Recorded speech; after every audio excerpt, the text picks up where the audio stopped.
Hey guys, this is Austin. With 8 years of evolution, how does the new 6S compare with the first gen iPhone?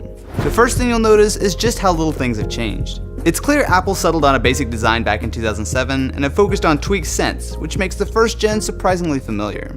The newer iPhone is bigger and thinner, but they both share the same curve. It's like someone flattened an original iPhone to make the 6S. Something that isn't as impressive is the 3.5-inch 320 by 480 display. It's still totally usable, but side by side with the newer iPhone, it's clear just how far smartphone screens have come. There are a few weird quirks, like a headphone jack that's recessed enough to make some headphones not fit, but compared to other phones of its time, it's held up remarkably well.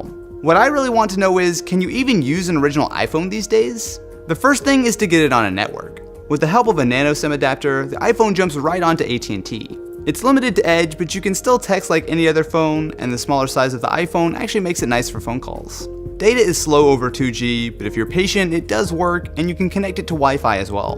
One big advantage of the 6S are the apps.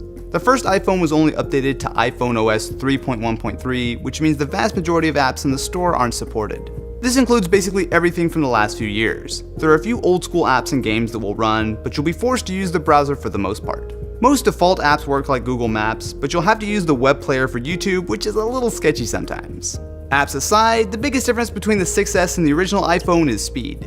Certain parts of the original iPhone actually aren't bad. Scrolling through a web page in Safari is actually pretty smooth, and pinch to zoom works just fine.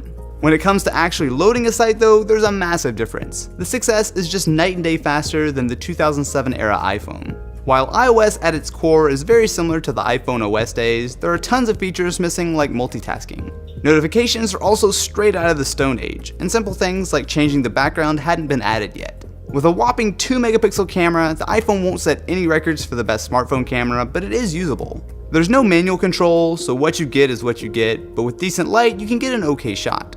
A lot of the shots look like they've just got a really questionable Instagram filter on, and compared to the 6S, well, there's not much to compare. There might not be video, but I've got to say, working with such a limited camera is actually kind of fun.